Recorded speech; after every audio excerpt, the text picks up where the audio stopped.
Here is an interesting story about some frogs. Few frogs were making their way through the woods. Suddenly the ground breaks underneath them and two of them fall into this little pit.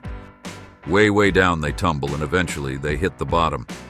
They look up and realized how far they've fallen.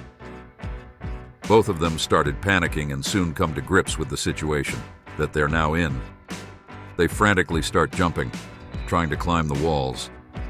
And as they're jumping, the frogs on top are looking down. They're basically yelling to the two trapped frogs, "Look, we're sorry this happened to you, but this is a lost cause. There's no way out for you guys. There's no need to jump around. This is a futile situation." But the two frogs continue to jump, not willing to come to terms with that possibility.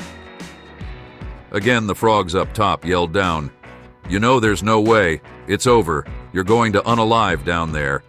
Guys, you need to ultimately face the fact. This is the end." One of the two frogs in the pit does concede to the situation. He hears the voices and he stops jumping and makes his way further down the pit, and he is not alive anymore. But the second frog keeps jumping and adjusting his approach, trying different things. Ultimately, he does get out. He climbs over the ledge, and when he gets to the top, he's confronted by the others. They ask, "Hey, didn't you hear us yelling down that this situation was impossible? Didn't you hear us say there was no way out?" And as it turns out, he didn't hear them, because this frog was deaf. So he couldn't hear a single word. This ultimately saved his life. Not because it helped him do the miraculous or the impossible, but because it blocked out the outside voices attempting to tell him what possible is. There will always be doubters, skeptics, and cynics. As Aristotle said, there is one way to avoid criticism: do nothing, say nothing, and be nothing.